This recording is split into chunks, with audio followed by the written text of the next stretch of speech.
You are listening to Amplify Your Success Podcast, episode 179.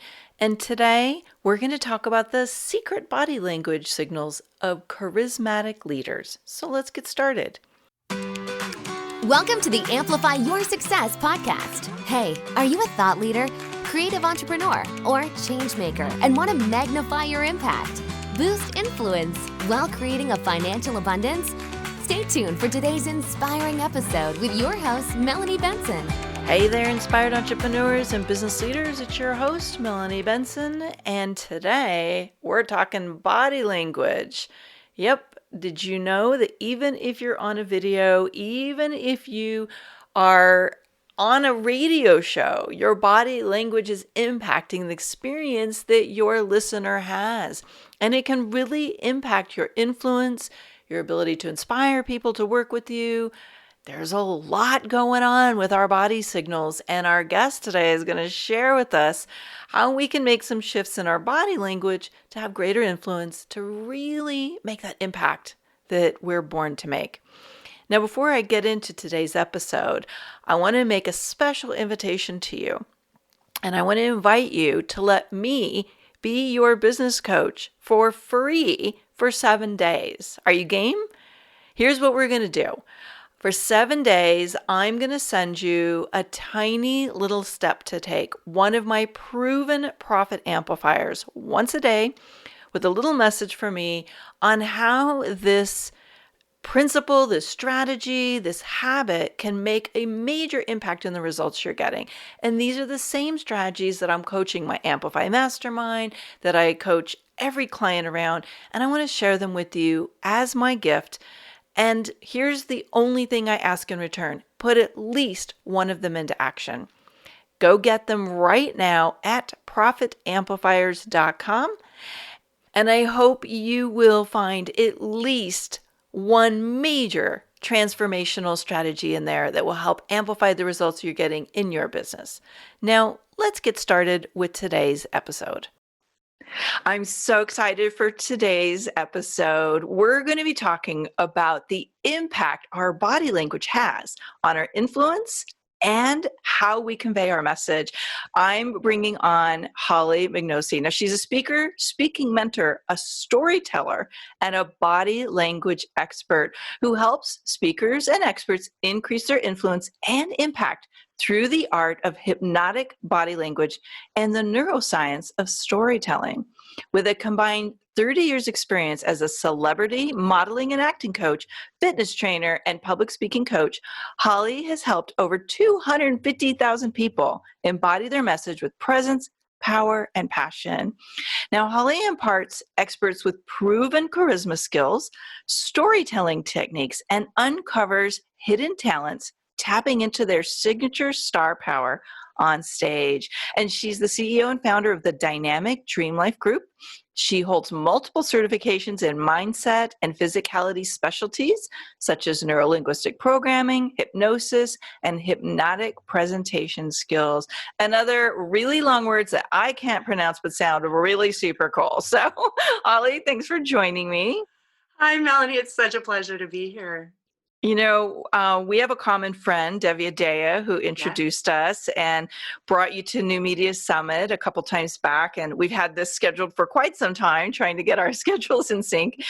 But I was really blown away by your presence and the impact you created in 2 short minutes using your techniques on stage. And it blew a lot of us out of the water, really impressive. And I'm super excited to bring these into our conversation today. Well, thank you so much. That's really sweet of you to say. And I think the most important part of that is that I wasn't born with it. It's something that I trained in. It's something that I was educated in. It's something that I practiced over and over and over again. It's a skill. And what's great about that is that anyone could learn this. So I'm really excited to be here today to share some interesting tips on how you can boost charisma, body language for leadership, mating, dating, relating, all across the board. Every area of your life. Does it cover parenting? Well, it can. For sure. I think a lot of people right now could use a little extra boost on parenting techniques while homeschooling.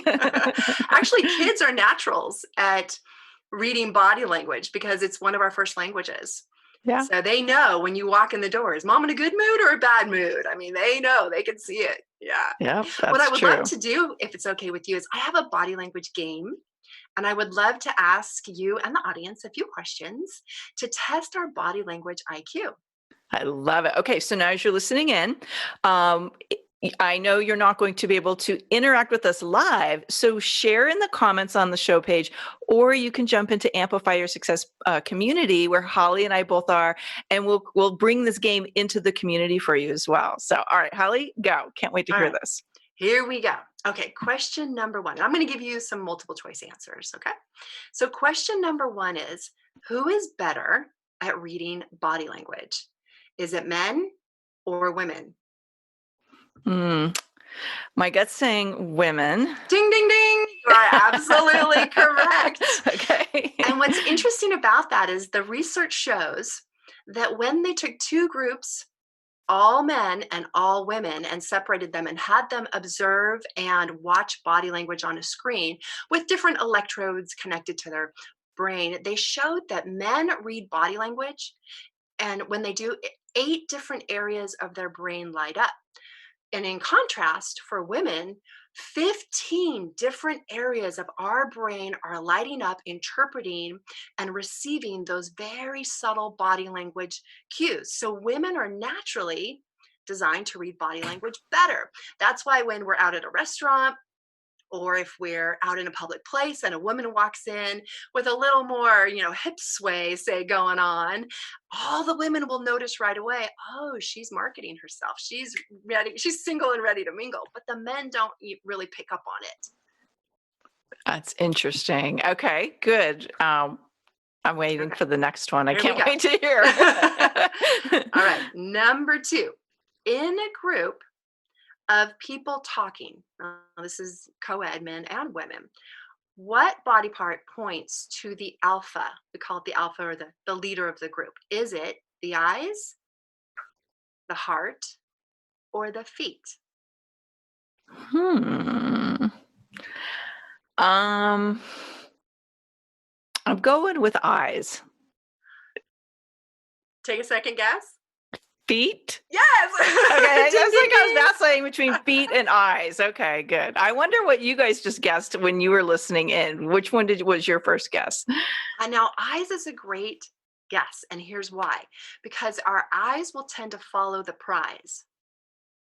So if you're in a room and someone is a high value person, a person of authority or leadership, or they're extremely knowledgeable or they're attractive, our eyes will follow the prize. However, in a group of people talking, our feet unconsciously are showing us where our mind is. So if you're in a conversation with someone and both feet are pointed straight on, you have all their attention. Now, you may use your peripheral vision to notice if one foot is pointed to you, but the other foot is pointed outside the circle, they're pointed in a different direction. I can guarantee you something in that direction has their attention, or they want out of that conversation. So it's really important to look at that. Interesting. Wow, I never knew that. And I know a lot about body language, and I know a lot about eye movement, but that one was different. Okay, cool. Yeah. How about one more? Okay.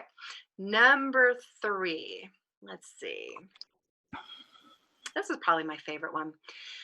Does the modern alpha, the leader, embrace their faults or hide them? Now, the key word here is modern. I was going to say. Does the modern alpha embrace their faults or hide them? Yeah. Could we also use the word conscious alpha? Absolutely. Okay, right. So I think they embrace them then. Absolutely. You are correct. Ding, ding, ding. You won again. Now, this is called the pratfall effect. And what researchers did is they took 2 groups of people and separated them. And then they had them watch a demonstrator, someone who's demonstrating one of those juicers, that people mix and they juice up like in a store. And they said, okay, to one actress, they said, do everything perfect. Do your lines right, make the juice just perfect. And then to the other actress, they said, spill the juice a little bit, make a little mistake. And then they had the audience actually rate them Who would you purchase from? Who do you feel is more relatable? The person who made mistakes was more relatable, and the audience said they would have bought from them. And what we believe in our psychology is that if someone embraces their own faults, that they're going to also embrace ours. We can let our wall down. We can be more authentic, and we feel like there's more of a heart connection. And with that allows us to pivot. It allows us to reevaluate, and allows us to make some of those really important business decisions when we can be honest about our mistakes. I love that. And I've experienced that firsthand, where I've had people say they love being like in my mastermind because I do make mistakes and I'm transparent about them, and I don't try to hide them from especially my clients. I use them as teaching tools, and they've Yeah. often said, like, it's what we love the most about you. It's why we want in your programs, because you're not trying to be perfect and you don't want us to be perfect. And I'm like, oh, good, because I'm never going to be perfect. Yeah, it's a beautiful teaching opportunity. Leading by example. You're just Yeah. leading by example. Yeah. Yeah. Brilliant. So I love that you're bringing this concept of body language and charisma and leadership. And whether you think yourself a leader in this moment or not, like, we are all leading. We're all influencing and inspiring other people's actions every day. Could we talk about something that I know you've shared with me before, which is this idea of body language signals and how they show up in charismatic leadership? Yeah, definitely. So these are some things that we see as being consistent across the board. So the first rule that I think of is, and I love what you said, is we're all leading in one way or another. In each moment, we are either a role model of what to do or what not to do. And that's kind of the base where I start from. So I'm always turning myself on, so to speak, being, ready for anything. And what we see in leaders that turn on and are ready to serve, support, and to take action is we see that in their physicality, they take up more space, both vertically and horizontally, in both spaces. And how you can use this today is when you're on your Zoom meetings, or if you're doing a Facebook Live, be really aware. Are you making yourself smaller with your body language? Are you slightly hunched? Are you sitting down? Or are you open? Your chin is up, your head is up, your arms are out. I would even suggest to take it to the next level and position your laptop or your camera in a way so you can stand. Actually stand while you're communicating. Why? Your entire body is a communication system, all of it. So if you're standing just like you would on stage, or just as you would with your shoulders back and confidence, it actually comes through in micro movements in your face, your hands, and even your voice tonality. So taking up more space, both vertically and horizontally, is something that we can all do now. Yeah. And I've noticed sometimes people like roll their shoulders forward, and especially when they're sitting. And so when you're standing, you don't, you're kind of like more conscious of your whole body and the alignment. So I could see how that would play out in your energy and like the tonality in your language. Yeah. And energy is a really important point that you just brought up. So there are actually four different emotional states that people find highly charismatic and that we're looking for in leaders. Can I tell you what those four are? Yeah, I would love that. Because we can all tap into this. It's super simple, but don't let the simplicity of it pass you by. The first is curiosity, which, like, for you to be an amazing host as you are, to get curious, to ask questions instead of maybe when you hear something to take it personal, right? Curiosity is really important. The second is playfulness. The modern leader is playful. Now, there's varying degrees of playfulness. I'm not saying you need to get silly and ridiculous. It all is about content or context. If you're homeschooling, which many of us are, then maybe you do need to get playful and silly to really lead your kids to sit down and take care of their schoolwork. But in a business setting, when we're playful, mentally, we allow more access to resources in our mind, to have answers of how to pivot, how to be more flexible to find new solutions. So that's why playfulness in business is really important. The third is tenacity, to make sure that you are staying the course. Now that in today's society, it might mean you pivot, but you're still moving forward in some way. You're not giving up. We look for that in leaders.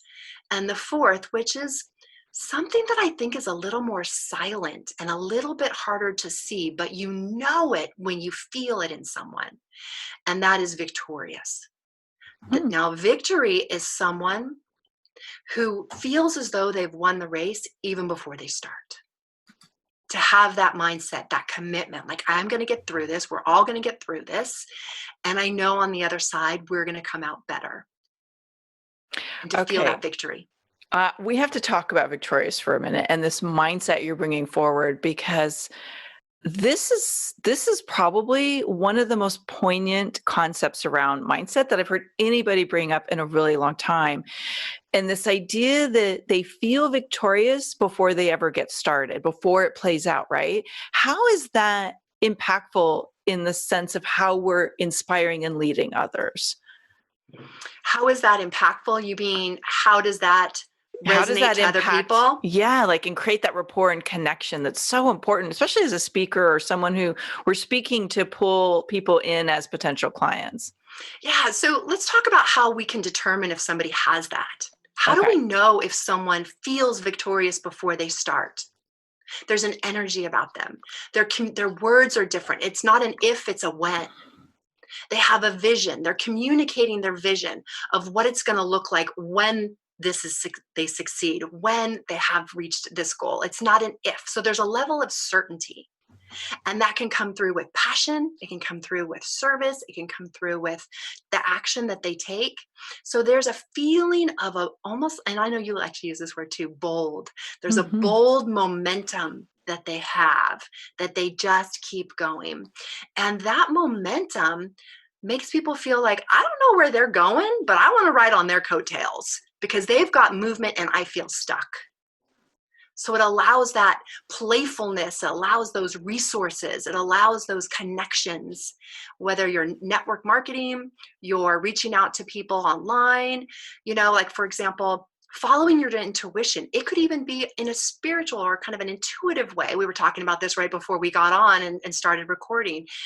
If you feel victorious, you're like, I just have this feeling that I need to take this step in this direction. And I don't know why, but I'm going to listen to that internal guidance and know that it's coming from a higher place because I've called on it. I've asked for it and I'm going to trust that. And so we're taking these steps. Yeah.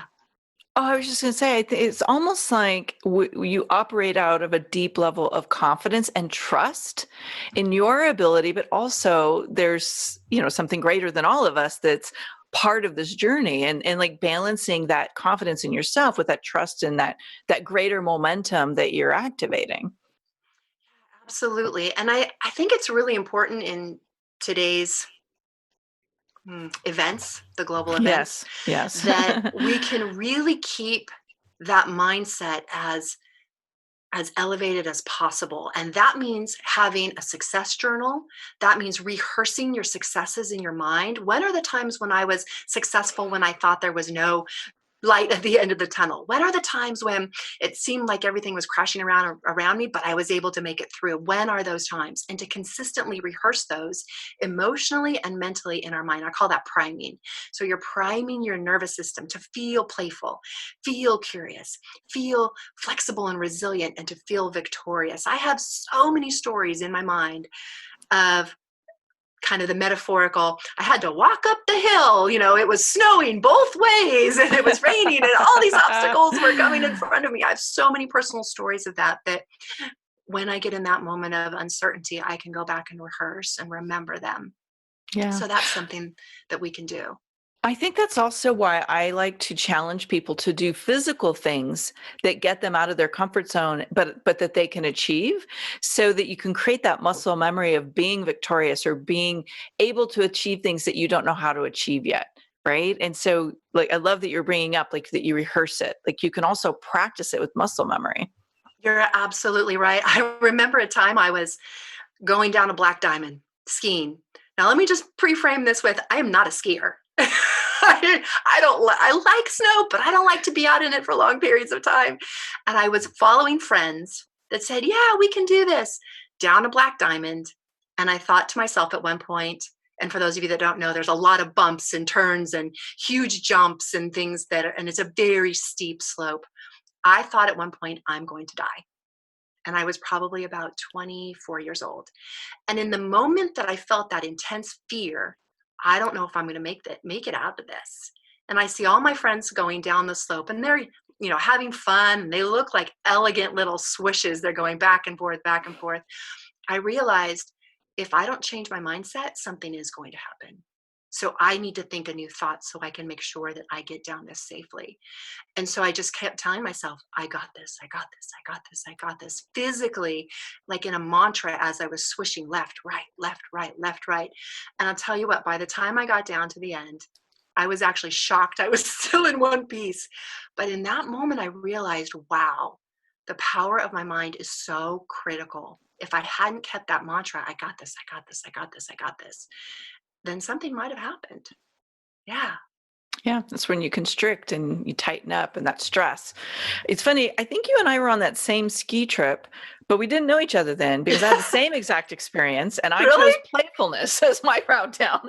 I just let myself roll down the moguls, and I was laughing so hard by the time I got down to the bottom that I probably couldn't have gotten hurt because I was So loose. hilariously Yeah. I was like hilariously activated to the point like that was ridiculous. Like there was no way I was going down without like rolling. I love it. Anyway, I think I had a very similar experience. So I love it. And again, you're tapping into playfulness, which is Yeah. exactly what we're just talking about. Another resource. So you can do victorious, you can do determined, you can do playfulness. Yeah, it's all powerful. Mm-hmm. I love that. I want to dig a little bit deeper into influence because I think it's such an important part of this whole journey around charisma and leadership and inspiring others into action.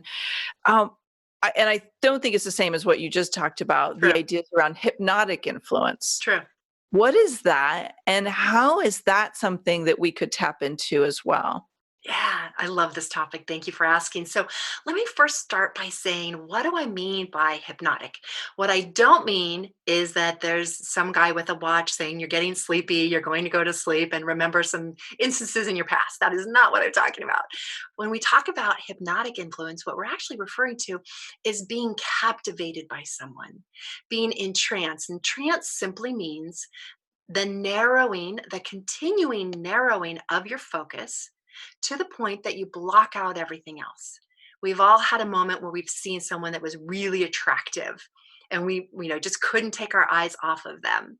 That's a moment of hypnotic influence or hypnotic trance. So there are 4 activators of hypnotic influence or hypnotic trance. So I would love to share these with you because not only is it important to know when we're activating this, but it's important to know when we're giving our own influence away.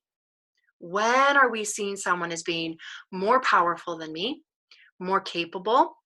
And so by default, we're making ourselves smaller. So these are really interesting and powerful. So they all start with A. So the first is authority. Authority simply means that you're perceived or someone is perceived as having authority. And they have more knowledge or more wisdom. So there's different categories of authority. It could be the person with the biggest muscles, for example, in the gym, right? We all have seen that person. They're the person, the leader. They have the authority. We assume because they're so fit or so muscular that they must know a lot about fitness and how to maintain their diet and nutrition. It can also be in the area of money, things like that. Now, if you have just pure authority, it oftentimes will generate pushback, meaning that people don't like someone who is only authoritative.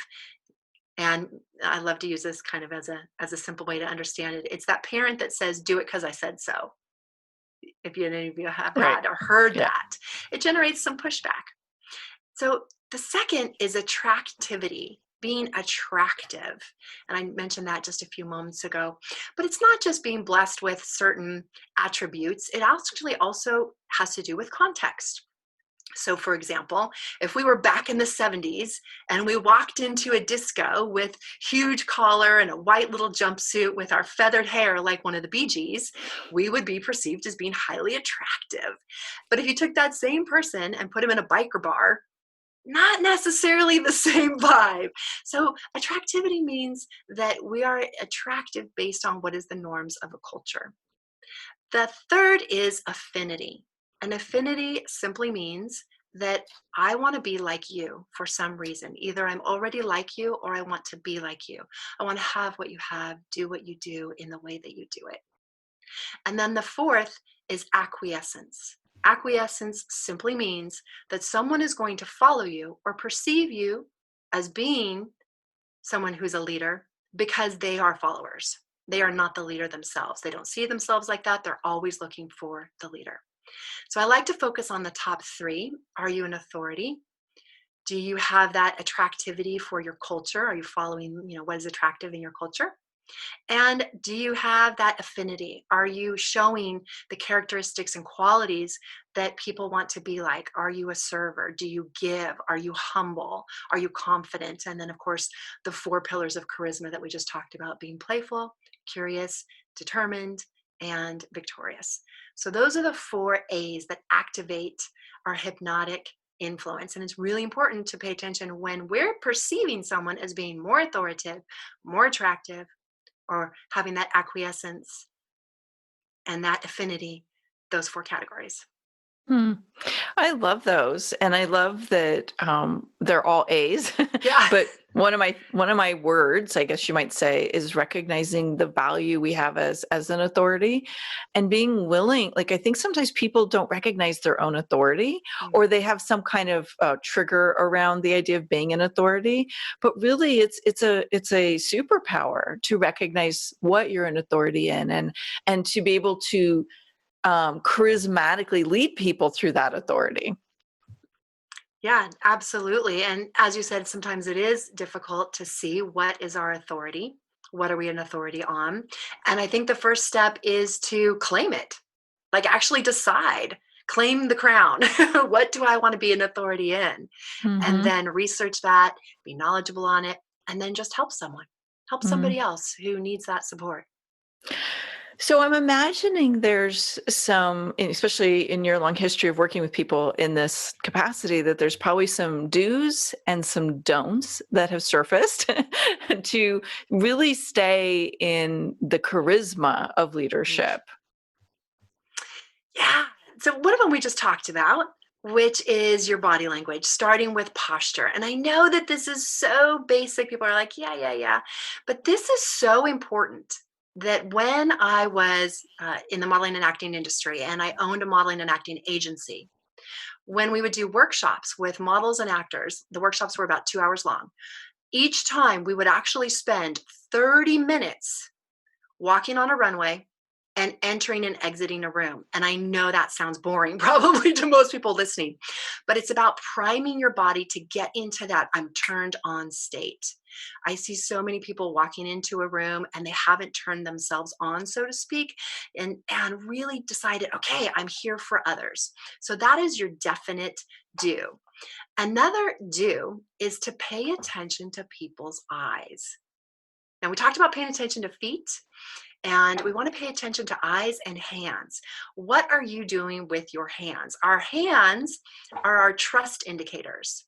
And this is something that we have been primed to experience over the millions of years that humans have been on the planet. In the old caveman days, if you and I were foraging for berries out in a forest and we saw another cave woman, we first would think, are they friend or foe? Are they here to help us, or are they here to hurt us? So we would look at their hands for weapons. And that unconscious attribute has not left. So moving your hands in an open way when you're speaking to someone versus having them in your pockets, or picking, like some people will play with their hair or kind of scratch their face or do these soothers, these self-soothing moves that actually indicate that you're not confident. So a self-soothing move could be playing with your hair. It could be rubbing your neck. That indicates that you have stress. It could be rubbing your hands together. Now, it also could indicate you're cold. So we do need to look at context. But if you get nervous and you're rubbing your hands together, it indicates that you're not confident. If you're someone who tends to rub their leg a little bit, maybe you have a sore back and you're rubbing your back, know that those are all indicators that you're not comfortable. So having your hands open, especially if you're communicating even on Zoom, I like to use my hands even when I'm on Zoom and people can't see them, because that's still translating through my body language, through my facial expressions, that I'm open to you.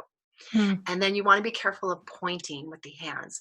Pointing can be something that I still see people do on stage, but it can be a little off-putting when someone points right at you with that index finger, like, okay, you're in trouble. You've done something wrong. We can all remember a parent that's been, shaking that finger at us. So we want to have nice open hands. We want to look at people's eyes.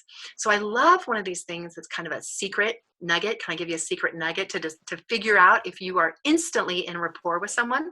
Yeah, of course. Okay. And it's called the unconscious hello. So the unconscious hello is when you say hello to someone, you, within 0.2 of a second, have decided that they're a friend. Completely unconscious. You cannot help it. It's already running in the background of your mind. And you give them an eyebrow flash. It looks like this. Where your eyes go up. Kind of like Joey on Friends, like, hey, baby, how you doing? It's a little bit like that, but not that creepy. And not with that voice. And not with that voice, hopefully, yeah. It's just a really quick eyebrow flash.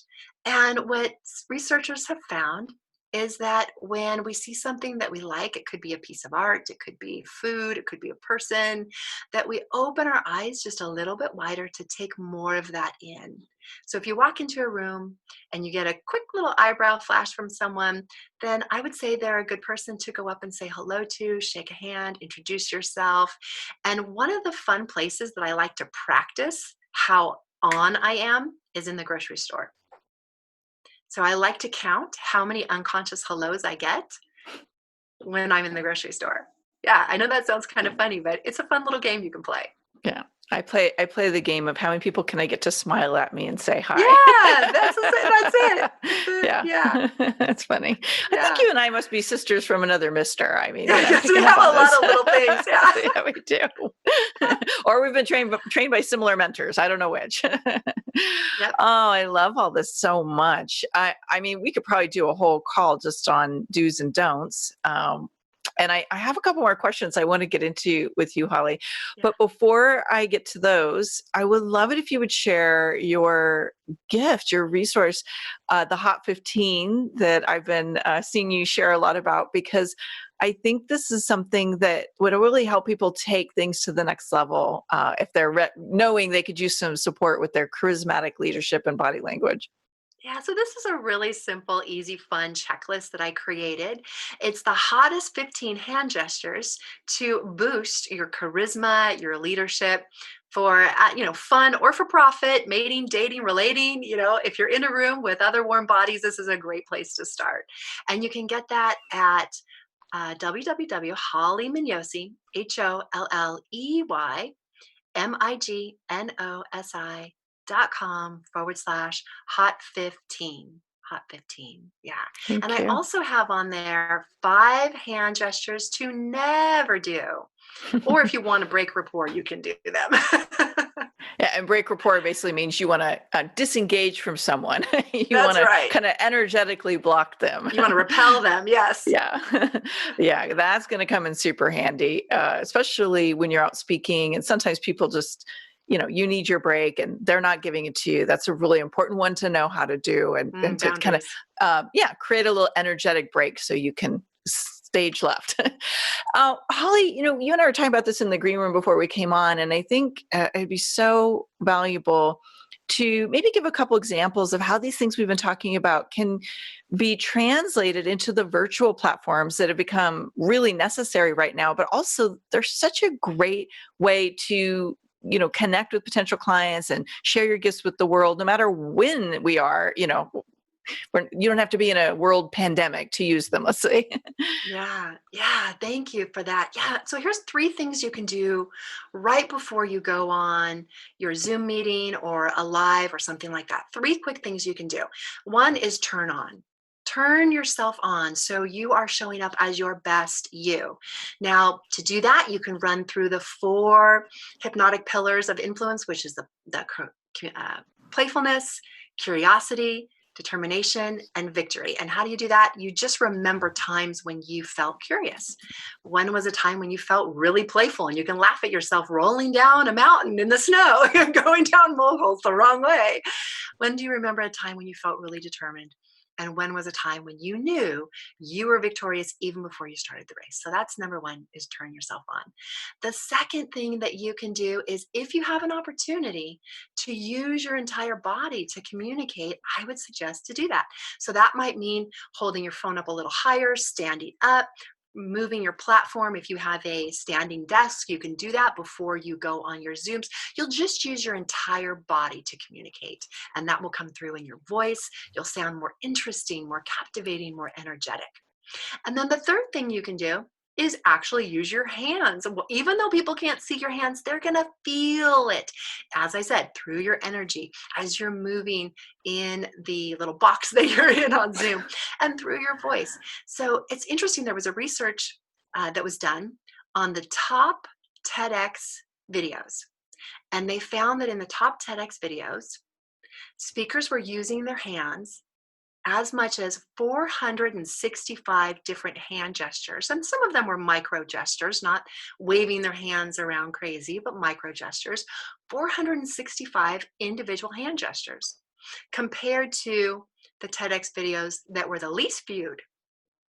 That number is about 227. So almost half the hand gestures. And then the last bonus is, when you're using your hand gestures, try to use them approximately shoulder level to about, if you put your arms out, it's about elbow distance, and then down to your hips. So once you get outside of that individual box, then it starts to look a little erratic.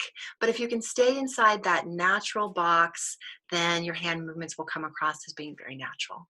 Yeah, that's great. I love it. And, just remember that even though Zoom is a virtual platform and you may have pajama bottoms on, but a cute top, like many of us joke around about, like, oh yeah, I haven't quite gotten fully out of my pajamas yet. You can create that impact and that power by just simply recognizing how to use the box, as you're saying, to really create some momentum and energy that like connects people to you. Yeah, and you do that really well. I noticed that thanks. about you right away when we started talking in the green room. I'm like, oh, she's using her hands. Yeah. Yep. And it's really a sign of being comfortable when you're Yeah. able to animate like you're with a friend. Yeah. So you do that really well too. Thank you. I really appreciate that. I love what I do so much, and I love sharing my message, but I love talking with great people. And you are definitely an inspiring person to talk to. And I think that helps you drop into that space of feeling connected and confident. And, sometimes you got to find that courage, but most of the time, if you're doing what you love, like you let yourself be you. Yeah. Yeah. That's let the it truth. flow. Yeah. Let the joy of what you're doing and what you're giving flow through. Yeah. Remember to tell your face, smile. Oh my God. I had a lady back in my corporate days. There was a lady, she was really scary. She was one of those scary women. And I didn't really connect with her at all. And one day I went into her cubicle and she had a mirror up. And I was always trying to find a way to connect with her. And so I asked her, I said, oh, so why do you have the mirror up? And she said, because I have to watch my face when I'm having these intense conversations because she was like in collections or something. And I have to make sure I'm smiling so the people on the phone know that I'm trying to connect with them. I was like, brilliant. And it always, from that moment on, I remembered, like, I have to make myself smile so my words sound happier, and you like drop into that energy. And that sounds like one of your tricks too. Yeah, definitely. And what's interesting about that too is, when it comes to hypnotic influence, if you smile too much, it can go to the other extreme, where they actually, in research, show that people that are nervous tend to smile too much, or it can look submissive. So there is that sweet spot. And I think, you're perfect right where you are, smiling at, the appropriate times. But we also want to be careful of that, just being authentic, I think, with your smile. Yeah. And knowing when it's appropriate to smile and when it's not. It should match the tone of what you're discussing. Exactly. And when you're mad at someone and you're smiling, it could be a little creepy. Odd. Holley, we didn't really deep dive into your background and story, and I know you have like an extraordinary story, but one thing I do really like, and by the way, that's a teaser for all you listening in, you got to go follow her work and get her programs. I know that she'll take you through her deeper story at some point, but what I would love, because you have arrived at this place of authority and you really are, like mastering this work that you're teaching in the world. What do you think was one of the boldest things you had to do to get where you are today with that sense of confidence and charisma as a leader? I would say it was 3 things. Okay, you can have Okay. 3. Is that okay? Can I do 3? You can have 3. The first is to not fake it till you make it. That's how I was trained in the modeling and acting industry. Fake it till you make it in every way. What did show up as being true for me was faith it till you make it. And how that showed up was when I was looking for, I felt a calling in my heart to do something new and different when I was in the fitness industry. And I had no idea what it was. And this is years and years ago. And every day I was looking online for ideas of what is this next thing. And I was spending probably 2 hours a day looking at different jobs online. And I got so frustrated. It was like I cried out to God and was like, I can't find it. There is nothing out there. And all of a sudden I heard this voice. I'm going to tell you, it was a voice and it wasn't coming from me. And this voice said, that's because it's not out there. It's in there. And I felt this deep retreat inward. And it was like, whoa, I don't know what's in there, but something's coming out. So I just continued to follow that thread of what made me happy, what was my bliss. The second thing was pivoting from fitness into speaking. That at that moment when I made that decision, it felt like all of my imposter syndromes were coming up. Who am I? I haven't done this in years. How can I be the leader? Why are they going to follow me? I'm not even speaking yet. All that stuff. So following that pivot. And the third, I would say, would be really just to trust that where you're going is the right direction, even if it doesn't feel like it is. It will all come together. And I felt this calling to tell my story. I was terrified. My story is about shame. My story is about feeling like I was the worst mother ever. My story is about drug use. And I was so afraid to tell that story, but I felt a calling to do it. And I did not at that moment, I had not chosen to be a storytelling coach. I had no idea that that was in my future, but I felt a calling to share my story. And so the first time I shared it, it was not on stage. It was with 5 friends. And I will tell you honestly, Melanie, I was in tears. I was shaking. I had to go to my car. I wanted to be alone. I didn't want my husband or my kids or anything to hear it. It was the first time I'd ever spoken that story out loud. And I shared it in a safe container, a safe space. And then something magical just bloomed from it. And people started to hear a little bit more about my story. And they said, you know what? You are so courageous. And they started reflecting to me all of these things that I wasn't able to see in myself. I was looking at the opposite. And then finally one day a friend said to me, if you could teach me how to tell my story the way you told yours, I would pay you for that. And I was like, really? Okay. That's a no-brainer. I can totally show you how to do that. And then in that moment, I realized that it combined all of my life experience. It combined my acting, my stage, my modeling, my teaching, my self-development, my confidence, showing people how to turn on that it factor when they walk into a room. All of a sudden, it all came together. Oh, this is what I'm supposed to be doing. I got it. Yeah. So share your story. Faith it till you make it. That's right. Faith it till you make it. I love that. So good. Holley, you're such an extraordinary being. I'm so glad you're teaching this out in the world because there is so much power in the authentic story and having the courage to craft it and tell it in a way that has so much value to the others who hear it. Be sure to get Holley's gift, the Hot 15 body language tips and 5 things to not do at hollymignosi.com /Hot15. I will also link it up in the show notes so that you make sure to get it if you're scrambling for a pen or I wrote it down, but it didn't work. It's always on the show notes. So thank you so much, Holley. I can't wait to keep this conversation going in the Amplify Your Success community as well. Me too. Thank you so much, Melanie. You're so great at, can I just give you a compliment? You're so great at being just such an engaging, just so comfortable, warm, and playful host. It's been such a pleasure to be here. I was looking forward to this for months, so I'm so glad we got a chance to connect again. Thank you. And as you are listening in today, if you love this conversation as much as I have, make sure to go follow Holley. That's a little tongue twister. And we would love for you to subscribe, rate, and review over on iTunes. And if you use your real name, I will give you a shout out on social media. So we'll be watching for your rate and reviews. See you all next week. This is Melanie Benson, your host. Thanks so much for listening in today. If you want to catch up on any of the show notes and circle back on any of the resources we shared in today's show, head on over to the show page at amplifyyoursuccesspodcast.com. And remember, you amplify your results faster when you're in a community of other people who are moving and shaking. Join us at amplifyyoursuccesscommunity.com. One last thing.